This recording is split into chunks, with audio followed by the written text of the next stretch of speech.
창세기 32장 21절부터 28절까지 제가 말씀을 봉독하겠습니다. 그 예물은 그의 앞서 보내고 그는 무리 가운데서 밤을 지내다가 밤에 일어나 두 아내와 두 여종과 11 아들을 인도하여 약복나루를 건널세 그들을 인도하여 시내를 건너가게 하며 그의 소유도 건너가게 하고 야곱은 홀로 남았더니 어떤 사람이 날이 새도록 야곱과 씨름하다가 자기가 야곱을 이기지 못함을 보고 그가 야곱의 허벅지 관절을 치매 야곱의 허벅지 관절이 그 사람과 씨름할 때에 어긋났더라. 그가 이르되 날이 새려하니 나로 가게 하라. 야곱이 이르되 당신이 내게 축복하지 아니하면 가게 하지 아니하겠나이다.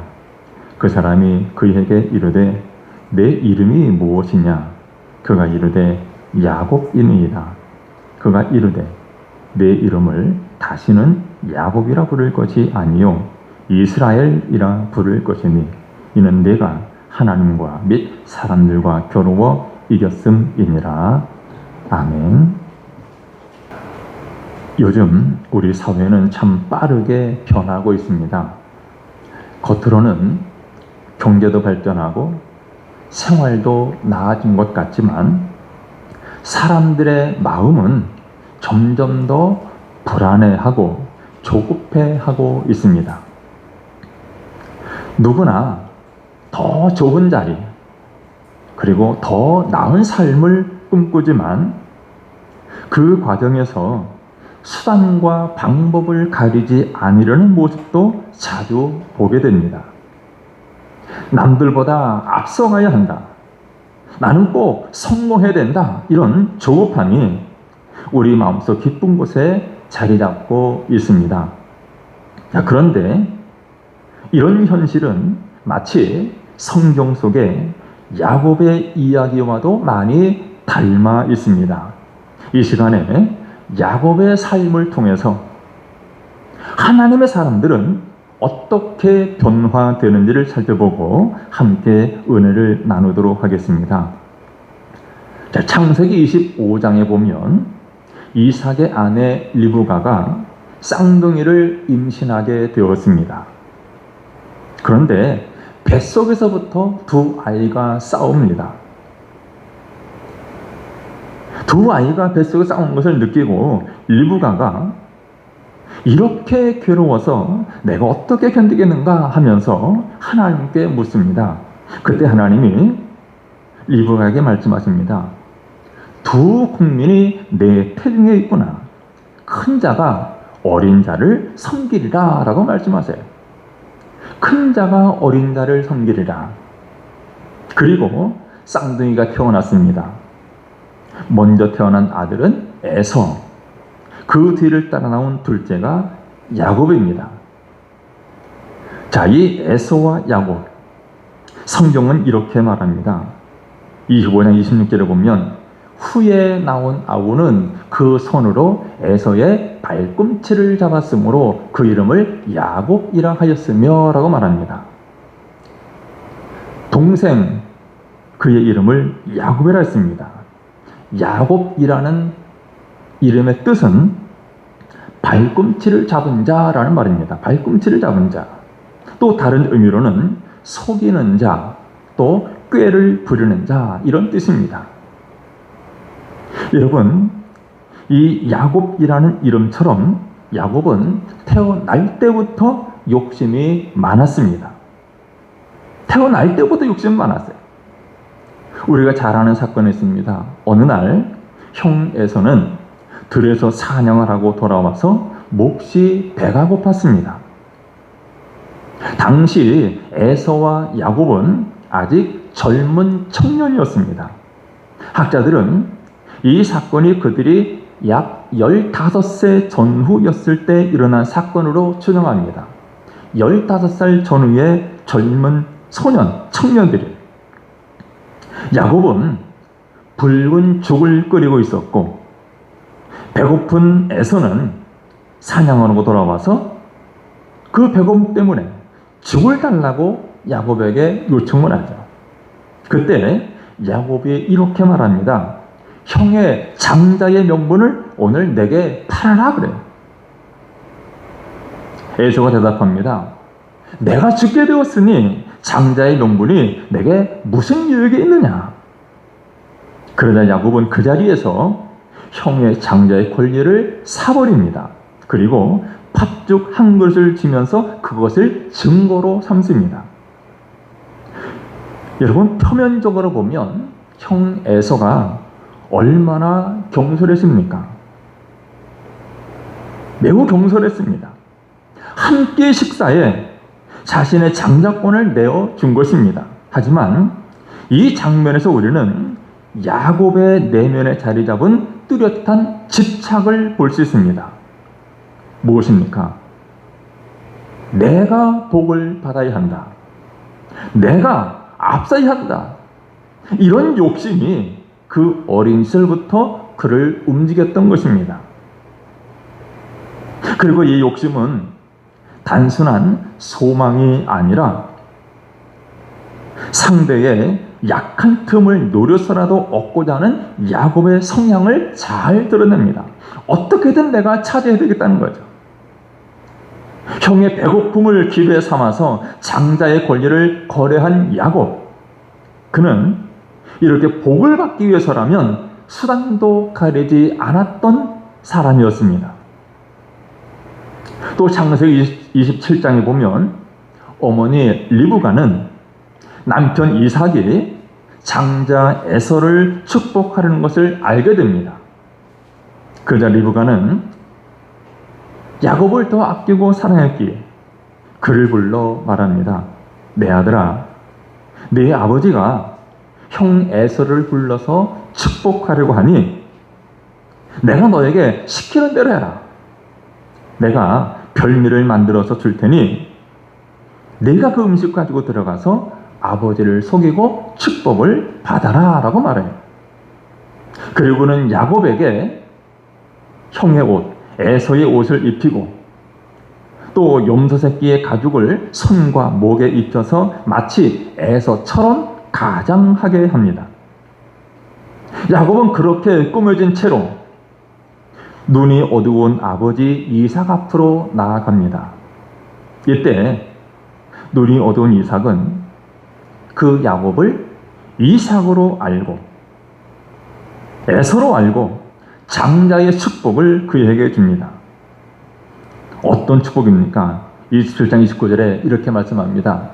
만민이 너를 섬기고 열국이 내게 굴복하리니 너를 저주하는 자는 저주를 받고 너를 축복하는 자는 복을 받기를 원하노라. 여러분, 이 축복은 하나님께서 아브라함에게 또 그리고 이삭에게 주셨던 언약의 연장선에 있는 것이었습니다. 아브라함에게도 이런 복을 주셨습니다. 이삭에게도 이 복을 주셨습니다. 지금 이삭은 자신이 받았던 그 복을 장자인 에서에게 이 복을 빌어주고 싶었는데 이 복을 야곱이 가로챈 것이죠. 야곱은 그 축복을 꾀를 부려서 얻어냈습니다. 하지만 그로 인해서 형 에서의 분노를 사게 되고 결국 집을 떠나야만 했습니다. 하나님께 복을 받은 사람이 되었지만 실제 그의 모습은 축복받은 사람처럼 보이지 않았습니다. 그는 가족과도 떨어지고 돈 한 푼 없이 미래가 불확실한 채로 외삼촌 라반의 집으로 도망가는 신세가 된 것입니다. 그러니까 화려한 축복의 모습이 아니라 외롭고 두려운 도망자의 모습이었습니다. 그런데 여러분, 하나님의 뜻은 우리의 생각, 우리의 꾀보다 더 정확하고 더 선하고 더 완전합니다. 여러분, 진짜 믿음은 무엇입니까? 진짜 믿음은 하나님의 때를 신뢰하며 기다릴 줄 아는 것입니다. 그러면 여러분, 혹시 지금 마음이 조급하고 내가 나서야겠다 이런 생각이 앞선다면 하나님, 이제 제 생각을 내려놓고 주님의 때를 신뢰하며 기다리겠습니다. 기도하며 결단하시기를 주 이름으로 축원합니다. 여러분, 야곱은 자신의 힘으로 축복을 얻으려고 했고 결국 도망자의 길에 들어서게 되었습니다. 그러나 하나님은 그를 버리지 않으셨습니다. 이제 우리는 하란에서 연단받는 야곱의 이야기를 통해서 도망자의 삶 속에서도 역사하시는 하나님의 은혜를 보게 됩니다. 근데 야곱이 외삼촌 라반의 집을 향하여 도망치기죠. 야곱이 도망가던 첫날 밤 베델이라는 곳에서 돌을 베고 잠을 자던 중 꿈을 꿉니다. 그 꿈에 하늘과 땅을 잇는 사닥다리 위로 천사들이 오르내립니다. 그러면서 하나님께서 말씀하시는데 하나님의 음성이 들려옵니다. 무슨 말씀입니까? 28장 13절로 15절을 보면 내가 누워있는 땅을 내가 너와 내 자손에게 주리라. 내가 너와 함께 있어 내가 어디로 가든지 너를 지키리라 라고 말씀하십니다. 지금 야곱은 도망자입니다. 생명이 위태로웠습니다. 그렇게 두렵고 외로운 도망자였던 야곱에게 내가 지금 이 땅을, 내가 누워있는 이 땅을 너와 내 자손을 주겠다. 그리고 내가 너와 함께 있겠다. 내가 어디로 가든지 너를 지켜주겠다라고 말씀하십니다. 그 말로 두렵고 외로운 도망자였던 야곱에게 이 말씀은 큰 은혜였습니다. 어디서 이 약속을 받았습니까? 베델입니다. 우리는 이 베델이 얼마나 소중한가를 잘 기억해야 됩니다. 이 말씀을 들은 야곱이 잠에서 깨어서 이렇게 말합니다. 여호와께서 과연 여기 계시거늘 내가 알지 못하였도다. 하나님이 과연 여기 계셨는데 내가 알지 못했습니다. 무슨 말입니까? 야곱은 지금까지 하나님은 멀리 계신 줄 알았습니다. 하나님 멀리 계시기에 내 인생은 내 힘으로, 내 의지로, 내 노력으로 꾸려가야 된다. 이런 생각을 갖고 있었습니다. 자, 그런데 막상 모든 것을 잃고 도망치던 그 외롭고 불안한 밤에 하나님께서 이미 그 자리에 함께 계셨다라는 사실을 깨닫게 된 것입니다. 하나님은 도망치는 자신과 또 자신이 어디 있든지 늘 함께 하시는 것을 야곱이 깨닫게 된 거죠. 그래서 과연 여기 계신다라고 고백을 합니다. 여러분, 우리도 살다 보면 그런 순간들이 있습니다. 인생이 꼬입니다. 마음이 힘듭니다. 모든 것이 막히는 것 같은 때가 있습니다.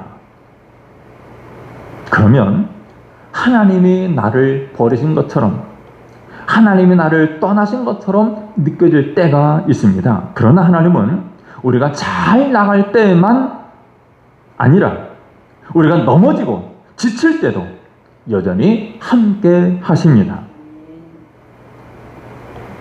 여러분, 야곱에게 이 베델은 바로 그 하나님의 은혜를 처음으로 깨닫게 된 장소였습니다. 내가 비록 도망자요, 외롭고 두렵고 힘든 나날들을 보내지만 그러나 지금 이 순간에도 하나님은 나와 함께 계신다. 이제 야곱은 하란에 있는 외삼촌 라반의 집에서 살게 됩니다. 그곳에서 외삼촌의 딸 라헬을 사랑하게 되죠. 그래서 그녀를 아내로 얻기 위해서 7년 동안 열심히 일합니다. 그런데 결혼식 날 밤 외삼촌 라반은 야곱이 사랑하는 라헬이 아니라 그의 언니인 레아를 신부로 들여보냅니다. 야곱은 그 사실을 다음 날이 돼서야 알게 되었고 결국 라헬을 얻기 위해서 다시 7년을 더 일하게 됩니다. 이처럼 야곱은 과거에 남을 속이며 살았던 사람이었지만 이제는 자신이 속는 사람이 된 것입니다. 속이는 사람에서 속임을 당하는 사람 되었어요. 게다가 외삼촌은 품삯을 여러 번씩 바꾸면서 야곱을 힘들게 합니다. 야곱은 억울하고 고된 시간을 보내지만 이 모든 일은 하나님께서 야곱을 하나님의 사람으로 연단시키고 다듬기 위해 허락하신 시간이었습니다. 야곱은 그 과정을 통해서 조금씩 자신의 꾀를, 자신의 생각을 내려놓고 하나님의 손길을 의지하는 사람으로 변해가기 시작한 것입니다. 그 후 야곱은 라반의 압박 속에서도 양떼를 돌보며 재산을 조금씩 늘려갑니다. 어느덧 외삼촌 집에 머물게 된 지 20년이 되었을 때 하나님께서 그에게 다시 말씀하십니다.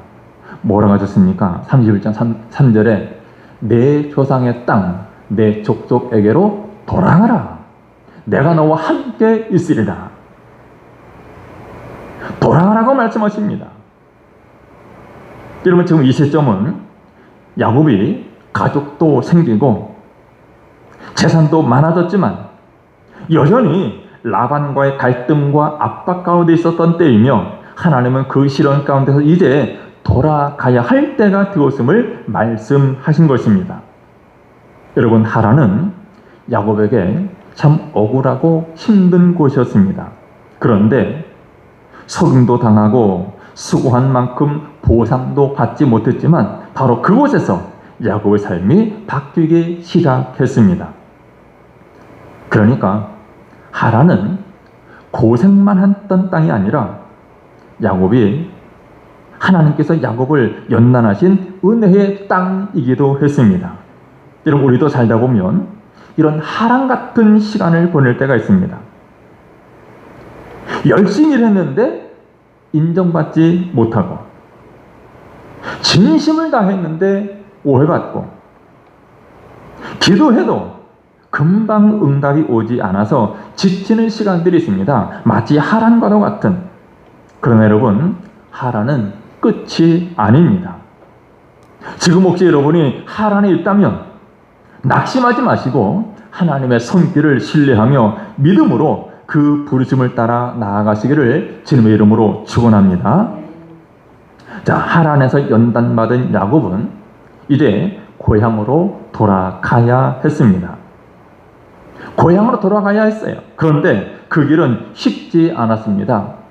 가장 큰 장애가 무엇입니까? 형 에서죠.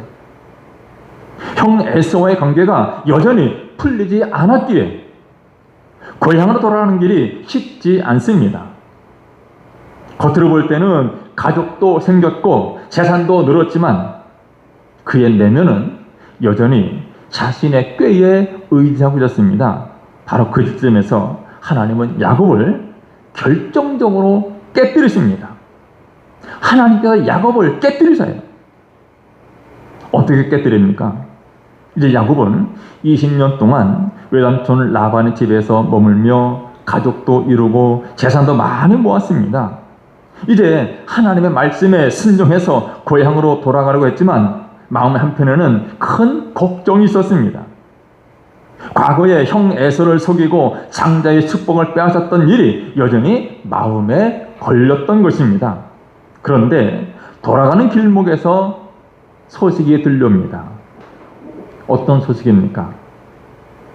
형 에서가 400명의 사람들을 이끌고 자신을 향해 오고 있다라는 소식이죠. 그러니까 형 에서가 400명의 사람들을 이끌고 야곱을 환영하는 것이 아니라 복수하겠다는 심정으로 야곱을 찾아온 것입니다. 야곱은 위기라고 판단했습니다. 그래서 가진 재산과 식구들을 두 무리로 나누어서 혹시라도 하나가 공격을 받아도 다른 하나는 피하게 하려고 했고, 또 형의 마음을 풀기 위해서 선물도 여러 차례 나눠 보내는 준비를 하게 됩니다. 그러니까 야곱은 하나님을 믿는다라고 말은 하고 있지만 정작 위기가 닥치자 또다시 자신의 꾀, 자신의 방법을 의지했던 것입니다. 믿음보다도 인간적인 계산과 불안이 앞섰던 것입니다. 이런 야곱을 하나님께서 약복강 나루에서 홀로 만나 주십니다. 32장 24절에 말씀합니다. 야곱은 홀로 남았더니 어떤 사람이 날이 새도록 야곱과 씨름하다가 그래. 가족들을 다 보냈습니다. 이제 야곱은 홀로 약복강에 남았습니다. 그때 어떤 사람이 날이 새도록 야곱과 씨름을 합니다. 여러분, 이 어떤 사람이 누굽니까? 하나님이십니다. 하나님은 야곱을 무너뜨리고 다시 세우기 위해서 야곱과 씨름하십니다. 야곱은 밤새도록 하나님 붙잡고 놓지 않았습니다. 그러니까 평생을 사람의 마음을 얻기 위해서 싸우던 야곱이 이제는 하나님과 씨름하면서 진짜 축복을 구합니다. 이때 하나님께서 야곱의 허벅지 관절을 치셨습니다. 야곱은 그 큰 고통을 느끼고 다리를 절게 되었습니다. 이제 그는 더 이상 자기 힘으로 설 수 없고 자신의 꾀나 자신의 능력으로 문제를 해결할 수 없는 처지가 되었습니다. 그 순간 야곱이 이렇게 외칩니다. 당신이 내게 축복하지 아니하면 가게 하지 아니하겠나이다. 반드시 나에게 축복을 하셔야 됩니다. 내가 당신이 나에게 축복하기 전에는 떠나지 않겠습니다. 여러분, 이 고백은 단순한 떼쓰기가 아닙니다. 평생 축복을 얻기 위해서 사람을 속이고 꾀를 부려왔던 야곱이 이제는 하나님이 주시는 복이 진짜 복임을 깨닫고 하나님께 온전히 매달리는 고백입니다. 하나님, 제 인생의 주인은 이제 저 자신이 아니라 하나님이십니다. 그러니 하나님이 복 주시지 않으면 저는 아무것도 아닙니다. 이런 고백입니다. 그야말로 약복강 나루에서 야곱은 철저히 깨졌습니다. 그때 하나님 말씀하시죠. 28절에 내 이름을 다시는 야곱이라 부를 것이 아니요 이스라엘이라 부를 것이니 라고 말씀하셔요. 여러분, 이 말씀은 단순히 이름만 바꾼 것이 아닙니다. 하나님께서 야곱의 삶 전체를 새롭게 바꾸시겠다라는 뜻입니다. 서두에 말씀드린 대로 야곱이라는 이름은 발 뒤꿈치를 잡은 자입니다. 실질적으로 그는 속이는 자, 자기 꾀로 살아가는 자라는 뜻입니다. 야곱은 지금까지 실제로 그렇게 살아왔습니다. 남을 속였습니다. 어떻게든 인간적인 수단과 방법을 가지고 자기 꾀로 살아왔습니다. 하지만 이제 하나님은 그에게 이스라엘, 하나님과 씨름하여 이긴 자라는 전혀 다른 이름을 주십니다. 하나님과 씨름하여 이긴 자라. 여기 이긴 자라는 말은 자신의 힘으로 싸워서 이긴 것이 아니라 하나님 앞에서 철저히 깨어지고 항복했기에 진짜 승리를 얻은 사람이다라는 의미입니다. 힘으로 하나님을 이겼다는 얘기가 아니라 야곱이 이제 철저하게 깨어졌기 때문에 하나님께 항복했기 때문에 내가 너에게 참 복을 준다, 은혜를 주시겠다는 말씀입니다. 야곱은 이제 자기 힘을 의지하지 않고 하나님만 의지하는 새로운 사람으로 바뀐 것입니다. 여러분, 이렇게 깨어지는 것은 끝이 아니라 오히려 축복의 시간입니다. 하나님은 철저히 엎드린 자를 높이시고 새롭게 하십니다. 야곱이 이스라엘이 되었는데 그것처럼 여러분 모두가 하나님의 손에 붙들려 변화된 인생 되시기를 주의 이름으로 축원합니다. 하나님은 야곱에게 또 말씀하십니다. 일어나 베델로 올라가서 거기서 제단을 쌓아라. 베델로 올라가라 그래. 여러분, 베델은 앞서 말씀드린 대로 야곱이 도망다녔던 시절 20년 전 집에서 뛰쳐나와 외삼촌 라반의 집으로 향했을 때 돌베개로 잠을 잤던 그곳이죠. 하나님 처음 만났던 그 장소, 그 베델로 올라가라라고 하나님이 말씀하십니다. 여러분, 우리도 신앙생활을 하다 보면 바쁜 일상에 지치고 마음이 식어서 어느새 기도와 말씀에서 멀어질 때가 있습니다. 그때 하나님 뭐라고 하십니까? 베델로 올라가라 말씀하십니다. 베델로 올라가라. 처음 나를 만났던 자리로 돌아오라는 것입니다. 처음 하나님 사랑을 느꼈던 그 마음으로 돌아오라는 것입니다. 눈물로 기도하던 때 감사로 예배드렸던 그 믿음의 자리로 돌아오라는 것입니다. 야곱은 베들로 올라가라는 하나님의 말씀에 순종하고 가족들에게 말합니다. 35장 2절에 보면 너희 중에 있는 이방 신상들을 버리고 자신을 정결하게 하라라고 말합니다. 이방 신상들을 버리라. 이제 야곱은 가족 안에 숨어있던 우상과 죄의 흔적을 정리합니다. 무엇을 말합니까? 진심으로 하나님께 나아가려는 모습이죠. 여러분, 우리도 하나님께 나아갈 때 우리 마음속 우상들, 자기중심적인 인간적인 생각들 정리해야 합니다. 깨끗한 마음으로 나아갈 때 하나님이 기뻐하십니다. 야곱은 마침내 베델에 도착합니다. 그리고 그곳에서 하나님께 제단을 쌓습니다. 그리고 그곳 이름을 이렇게 엘베델이라고 부릅니다. 35장 7절에 보면 이렇게 말하죠. 그가 거기서 제단을 쌓고 그곳을 엘베델이라 불렀으니 이는 그의 형의 낯을 피할 때에 하나님이 거기서 그에게 나타나셨음이더라. 베델을 엘베델이라고 불렀습니다. 여러분, 베델은 하나님의 집이란 뜻입니다. 집을 말하고 엘은 하나님을 가르쳐요. 하나님의 집. 그런데 야곱은 이 베델을 엘베델이라고 부릅니다. 하나님의 집의 하나님, 그런 뜻이죠. 무슨 의미일까요? 지금까지 야곱은 어떤 특정한 장소가 중요하다라고 생각했습니다.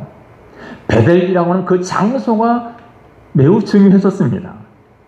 그런데 이제는 그 장소도 중요하지만 그곳에서 자기를 만나주신 하나님, 그 하나님 자체가 더 중요하다는 것을 깨닫게 된 것입니다. 그래서 베델에서 만난 하나님, 베델의 하나님, 하나님의 집의 하나님. 그래서 야곱은 마음을 다해 고백하는 것입니다. 베델의 하나님, 즉 하나님이 나의 하나님이 되셨습니다. 이런 고백입니다. 여러분, 이처럼 진짜 변화란 내가 앞세웠던 인생에서, 나를 앞세웠던 인생에서 하나님이 앞서가시는 인생으로 바뀌는 것입니다. 내 뜻, 내 계획의 중심이 아니라 하나님의 뜻이 내 삶의 중심이 되는 것, 그것이 진정한 믿음의 변화입니다. 하나님은 야곱에게 말씀하십니다. 35장 10절로 12절에 보면 내 이름을 다시는 야곱이라 부르지 않겠고 이스라엘이라 내 이름이 되리라. 내가 아브라함과 이삭에게 준 땅을 내게 주겠다라고 또 말씀하셔요. 여러분, 하나님은 야곱이 이렇게 베델로 돌아왔을 때 그의 새 이름 이스라엘을 다시 불러줍니다. 이것은 단순히 이름을 한 번 더 말씀하신 것이 아니라 너는 이제 정말로 바뀐 사람이다라는 하나님의 인정과 확인입니다. 너는 이제 완전히 바뀐 사람이다라는 거죠. 그리고 하나님은 야곱에게 다시 한번 언약의 약속을 말씀하십니다. 내가 너와 함께 하겠다. 너를 통해 큰 민족을 이루고 이 땅을 너와 내 자손에게 주겠다. 여러분, 하나님께서는 이미 아브라함에게 그리고 이삭에게 이 약속을 주셨는데 그 약속을 지금 야곱에게도 다시 확실하게 말씀하신 것입니다. 무엇을 말합니까? 하나님께서 야곱을 다시 한번 믿음의 사람으로, 언약의 사람으로 받아주셨다라는 뜻입니다. 여러분, 이처럼 베델로 돌아온 야곱은 이제 더 이상 자기 중심적으로 사는 사람이 아니라 하나님의 말씀에 순종하며 사는 사람으로 바뀌었습니다. 그리고 그의 삶의 목적도 내 성공, 자신의 성공이 아니라 하나님의 뜻을 이루는 것으로 바뀌었습니다. 여러분 혹시 여러분의 삶에 믿음의 열정이 식어지고 또 하나님께 드리는 예배가 형식처럼 느껴진다면 베델로 돌아가시기를 바랍니다. 기도의 자리로, 말씀의 자리로, 처음 사랑의 자리로 돌아가시기를 바랍니다. 그 자리에서 하나님은 반드시 다시 말씀하시고 다시 복을 주시며 다시 회복해 주실 것입니다. 베델로 돌아간 야곱처럼 하나님 앞에 진심으로 돌아가서 변화된 인생을 살아가는 여러분 되시기를 주님의 이름으로 축원합니다. 이제 말씀을 맺습니다. 여러분, 많은 욕심으로 또 잔꾀를 부리며 살던 야곱이 하나님께로부터 깨어지고 변화되어서 이스라엘이 되었습니다. 하나님은 그를 끝까지 포기하지 않으시고 베델로 부르셔서 회복시키셨습니다. 하나님은 지금 이 시대를 살아가는 저와 여러분에게도 말씀하십니다. 베델로 돌아오라. 이 말은 처음 하나님을 만났던 그 믿음, 그 감격의 자리로 다시 오라는 부르심입니다. 여러분, 우리 안에 있는 야곱 같은 고집과 잔꾀를 내려놓고 하나님 앞에 진심으로 엎드릴 때 진정한 변화가 일어납니다. 이제는 내 생각, 내 계획이 아니라 하나님의 뜻을 따라가야 할 때입니다. 그러면 여러분, 하나님 제 안에 야곱을 꺾으시고 이스라엘로 빚어 주옵소서 결단하고 이제는 내 뜻이 아니라 하나님의 뜻을 따르는 삶, 하나님 중심의 삶을 살아가는 여러분 되시기를 우리 주님의 이름으로 축원합니다. 기도하겠습니다. 그와 같은 하나님, 우리가 하나님의 자녀가 되었고 하나님 말씀 따라 하나님을 기쁘시게 하는 삶을 살겠다고 말하지만 아직도 인간적인 욕심이 너무나 많습니다. 하나님의 뜻, 하나님 방법이 아니라 내 뜻과 내 고집과 내 계획대로 어떻게든 살아남으려고 애쓰는 모습들이 많습니다. 하나님, 우리를 새롭게 하여 주옵소서. 우리를 깨뜨려 주옵소서. 온전히 하나님 앞에 순복하며 이제 늘 베델로 돌아가서 하나님 앞에 구원의 기쁨과 구원의 감격으로 찬양했던, 또 고백했던, 또 사랑을 고백했던 그 순간 회복하게 하여 주옵소서. 그리하여 하나님 뜻을 따르고 하나님 중심 삶을 살아가는 우리 모두가 되게 해 주옵소서. 예수님의 이름으로 기도드리옵나이다. 아멘.